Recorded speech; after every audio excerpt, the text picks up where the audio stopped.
O perigo de ter tudo o que você sempre quis.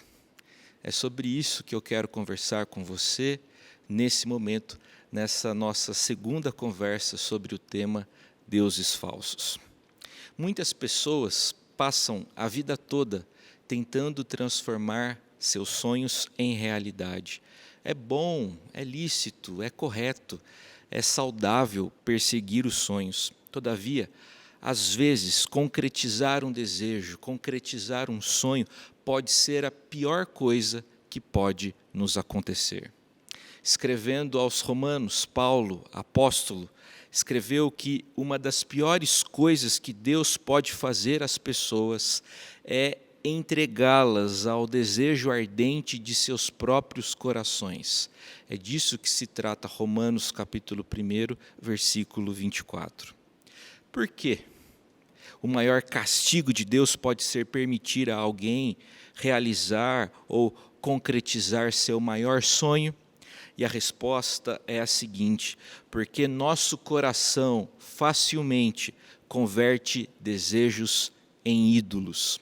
Facilmente, nosso coração converte, transforma desejos, sonhos, metas, aspirações em ídolos. No mesmo capítulo 1 de Romanos, Paulo resumiu e sintetizou a história da raça humana em uma frase.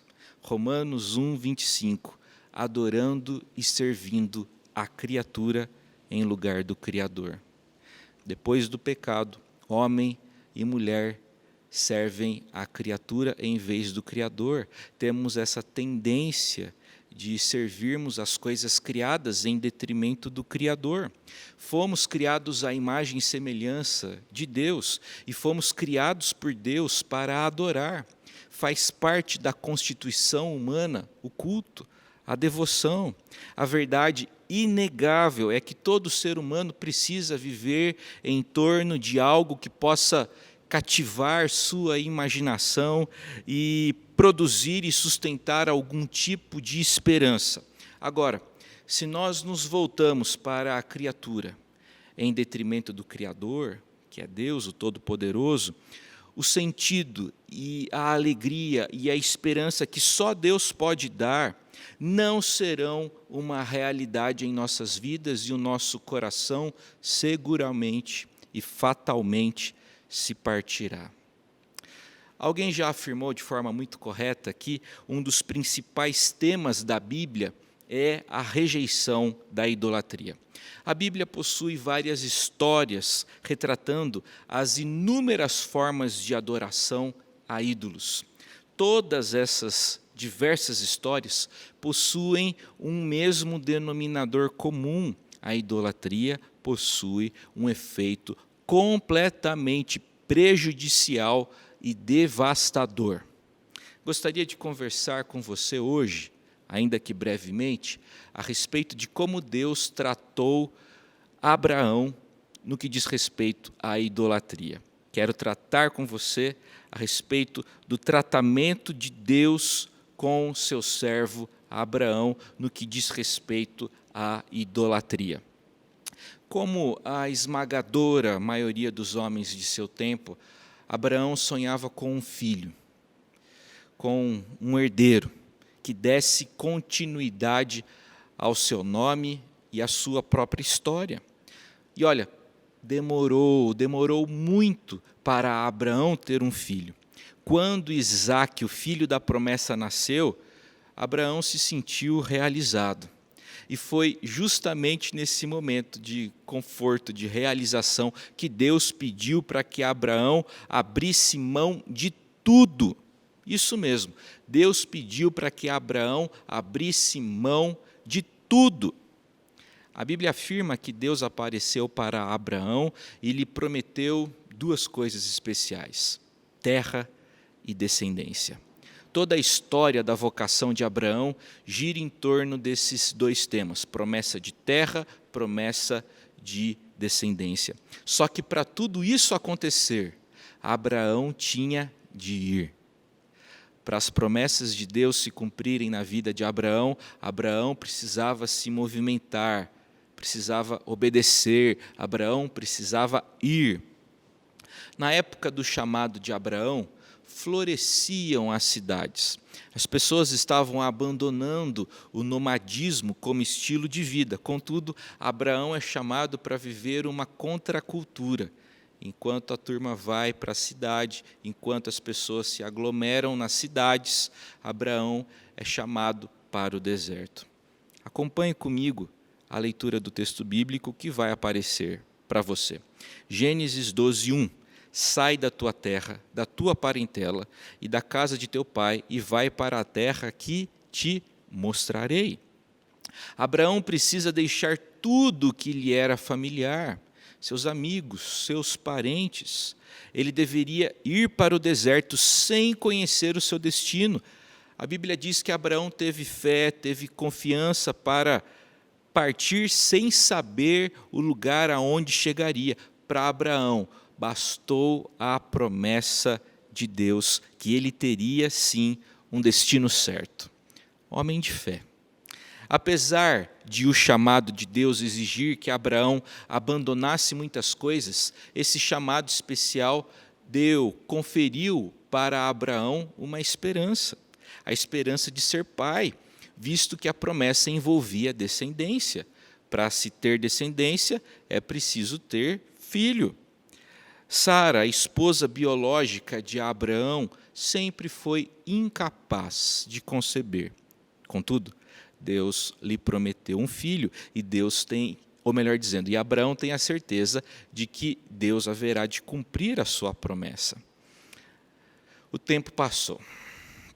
À medida que os anos se transformaram em décadas, ficou cada vez mais difícil para Abraão acreditar, crer na promessa divina. Finalmente, a promessa se cumpriu quando Abraão já tinha mais de 100 anos e a sua esposa quase 90. Foi nessa época que nasceu Isaque. Os anos de espera agonizante cobraram seu alto preço. A questão agora é a seguinte: Abraão havia esperado e se sacrificado por Deus ou pelo seu filho?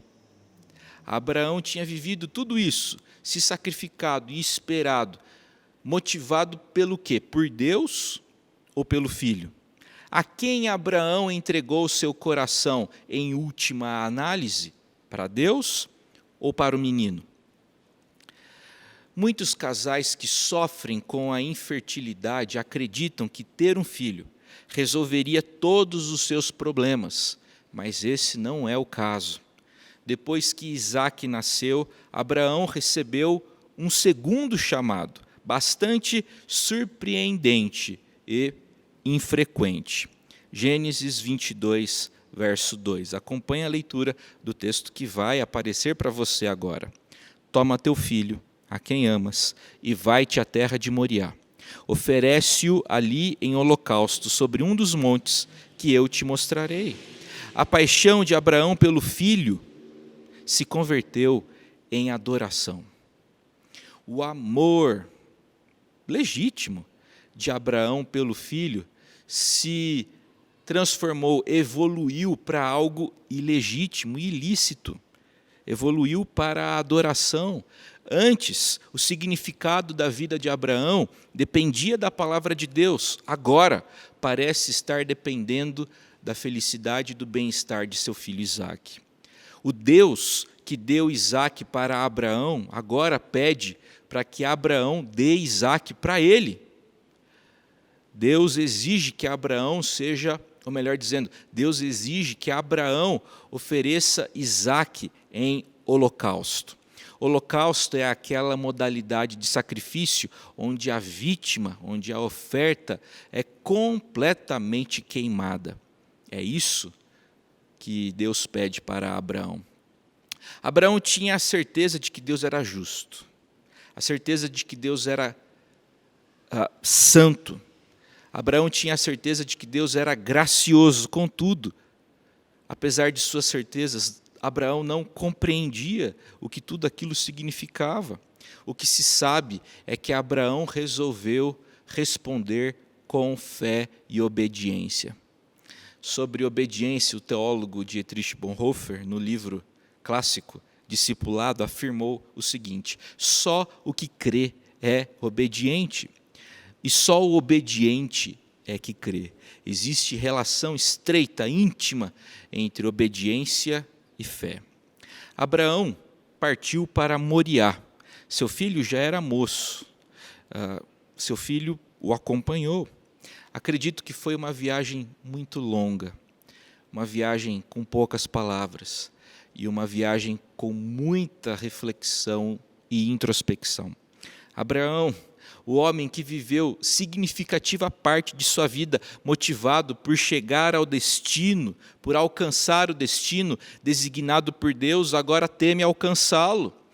Abraão caminha para Moriá, mas não quer chegar em Moriá. O texto de Gênesis 22, versos 9 e 10, descrevem para nós o que aconteceu no alto do monte. Acompanhe a leitura do texto que vai aparecer. Chegaram ao lugar que Deus lhe havia designado. Ali edificou Abraão um altar, sobre ele dispôs a lenha, amarrou Isaque seu filho e o deitou no altar em cima da lenha, e estendendo a mão, tomou o cutelo para imolar o filho. Mexer, lidar com o cutelo era coisa normal, ordinária para Abraão, mas não naquele dia. Abraão levantou o braço com o cutelo e no exato momento em que ele iria desferir o golpe mortal, ouve-se a voz do próprio Deus: Abraão, Abraão, que como sempre fez, respondeu à palavra do Senhor: estou aqui, Senhor. E o Senhor então disse para Abraão aquilo que encontramos no verso 12 de Gênesis 22. Não estendas a mão sobre o rapaz e nada lhe faças, pois agora sei que temes a Deus, porquanto não me negaste o filho, o teu único filho. Naquele momento Abraão vê um carneiro preso pelos chifres em uma moita próxima. Com alívio e, imagino, com certa pressa, Abraão desamarrou o filho, amarrou o carneiro e o sacrificou no lugar de Isaque. Nessa passagem, Deus provou a fé de Abraão. Mas é importante considerarmos que Deus conhecia sim o coração de Abraão. No entanto, Deus queria que Abraão conhecesse também um pouco mais sobre o seu próprio coração. A verdade é que Abraão estava amando mais seu filho do que qualquer outra coisa no mundo. O nome disso? Idolatria. O que idolatria faz? Idolatria é sempre destrutiva. Comentando esse texto, comentando essa passagem, o reverendo Tim Keller afirmou: com base nessa perspectiva, vemos que o modo extremamente rígido de Deus tratar Abraão foi, na verdade, misericordioso. Às vezes, Deus manifesta sua misericórdia conosco, sendo bastante rígido. Abraão realizou aquela jornada e só depois daquilo teve condições de amar a Isaque de forma adequada e com sabedoria. Se Isaque tivesse se tornado a principal esperança de Abraão, é possível que Abraão cometesse exageros ao discipliná-lo, querendo um filho perfeito, ou que Abraão não o disciplinasse, temendo tornar o filho descontente, ou as duas coisas juntas. É possível que Abraão também mimasse o menino, mas também é possível que Abraão fosse muito bravo, muito cruel com o menino quando ele o decepcionasse. Sabe por quê? Porque ídolos escravizam sempre. Ídolos escravizam sempre. Muitos anos depois dessa história de Abraão, milênios depois, naquela mesma região montanhosa, outro filho primogênito e querido foi estendido sobre um madeiro para morrer. De acordo com 2 Crônicas, capítulo 3, verso 1, Moriá é o nome dado aos montes e colinas que rodeiam a cidade de Jerusalém. De acordo com o Novo Testamento, Jesus Cristo foi crucificado, foi executado em uma dessas colinas denominada de Gólgota, Calvário. O verdadeiro substituto para o filho de Abraão não foi o carneiro. O carneiro foi um tipo de Cristo.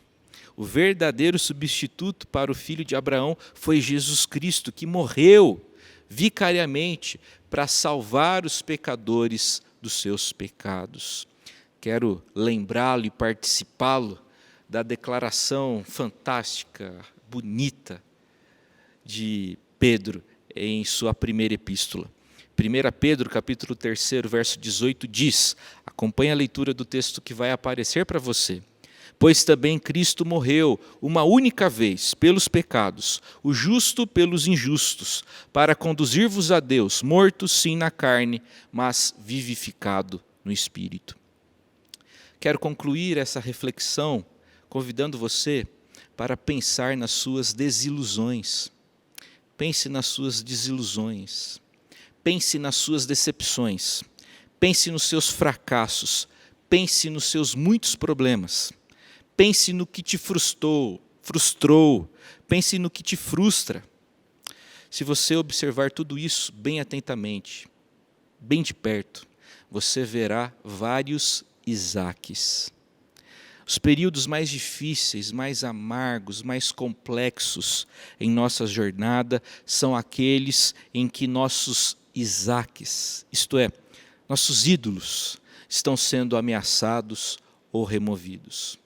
Eu quero dizer para você que nenhuma criatura, nenhuma criação poderá ocupar, preencher satisfatoriamente o lugar do Criador em seu coração. Concentre-se em Deus. Finalmente, encerro a reflexão dizendo o seguinte: às vezes Deus parece estar nos matando quando, na verdade, está nos salvando. Que o Senhor te abençoe, em nome de Jesus.